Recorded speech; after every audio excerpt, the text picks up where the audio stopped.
హనంకొండలోని Ambedkar junction లో ఈరోజు బొజ్జా తారకం గారి 85వ జయంతి కార్యక్రమం నిర్వహించడం జరుగుతుంది.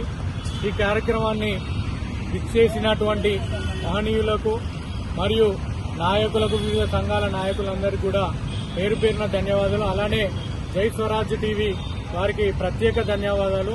ఎందుకంటే అణగారిన వర్గాల వాయిస్ అయినటువంటి ఈ వాయిస్ ని కవర్ చేస్తూ ఈ ప్రజలందరికీ, రాష్ట్రానికి, దేశ ప్రజలందరికీ మీరు తెలియజేస్తున్నందుకు మీకు ప్రత్యేక ధన్యవాదాలు తెలుపుతున్నాను. వాస్తవంగా బొజ్జా తారకం గారు అంటేనే మనందరికీ తెలుసు, తెలంగాణ, ఆంధ్రప్రదేశ్ లో మరో అంబేద్కర్ వాది. ఆయన ఒక అంబేద్కర్ కి వారసుడిగా ఆయన చేసినటువంటి సేవలు 1-2 కాదు. నిరంతరం అంబేద్కర్ గారు ఏదైతే ఆశించిందో, ఏదైతే కలలు కన్నారో, ఏదైతే రాజ్యాంగంలో పొందుపరిచారో ఆ హక్కులను ఈ ఆంధ్రప్రదేశ్, ఉమ్మడి ఆంధ్రప్రదేశ్ ఉన్నప్పుడు ప్రతి ఒక్కరికి అందించాలనే విధంగా వారు నిరంతరం పోరాటం చేయడం జరిగింది.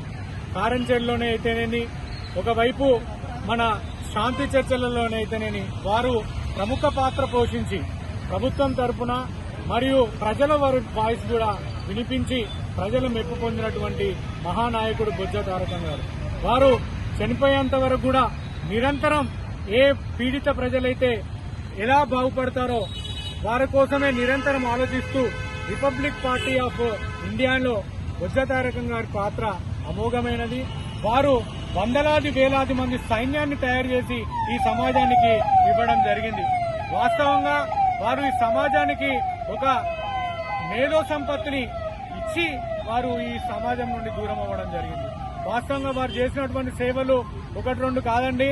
వారు ఈ అణగారిన వర్గాలకు భూమి పంచాలనే ఒక పెద్ద ఎత్తున ప్రయత్నం జరిగింది.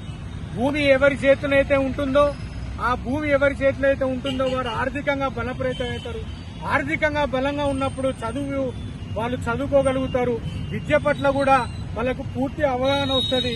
వైద్యం మీద అన్ని విధాలా కూడా వీటన్నిటికీ మూలమైనటువంటి ఆ భూమి వీళ్లకు చెందాల్సిన అవసరం ఉన్నది. భూమి హక్కు కలిగినప్పుడు వీళ్ళు ఆర్థికంగా ఎదుగుతారు. అప్పుడు ఆర్థికంగా ఎదిగినప్పుడు ఈ సమాజం కూడా అభివృద్ధి చెందుతుంది. అణగారిన వర్గాలకు ఒక వాయిస్ వస్తుంది. వారు కూడా సమాజంలో ఒక గుర్తింపుగా, ఒక గౌరవపదంగా బతికే అవకాశం ఉంటుందనేదే బొజ్జా తారకం గారి ప్రధాన ఎజెండా.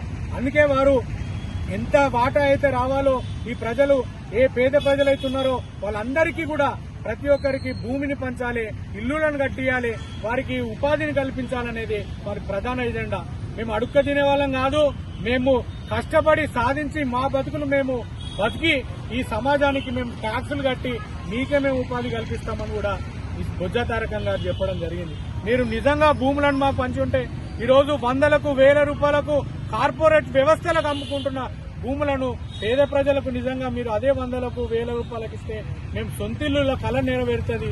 మేము కూడా ఆర్థికంగా బలోపేతమవుతాం. కూడా ఈ సందర్భంగా అన్ని రాష్ట్ర, కేంద్ర ప్రభుత్వాలను కూడా డిమాండ్ చేస్తూ ఇప్పటికైనా విధానాలలో మార్పులు తీసుకొచ్చి పేద ప్రజల పక్షాన నిలబడి పేద ప్రజలకు భూమి హక్కును కల్పించాలని కోరుకుంటూ బొజ్జా తారకం గారి ఆశయాలను ముందుకు తీసుకుపోయేందుకు నిరంతరం మేము పోరాటం చేస్తామని ఈ సందర్భంగా తెలియజేస్తూ వారికి ఘనమైన నివాళులు అర్పిస్తూ ఈరోజు వారి జయంతి కార్యక్రమాలు ఎక్కడెక్కడ చేస్తున్నారో ఆ నాయకులకు, పాల్గొన్నటువంటి ప్రజలకు, ప్రజా సంఘాలకు కూడా చేతులెత్తి శిరస్సు వంచి నమస్కారాలు తెలుపు బొజ్జా తారకం గారి ఆశయాలను కొనసాగిస్తూ బొజ్జా తారకం గారి ఆశయాలను, బొజ్జా తారకం గారి ఆశయాలను, జోహార్ బొజ్జా తారకం గారు, జోహార్ బొజ్జా తారకం గారు.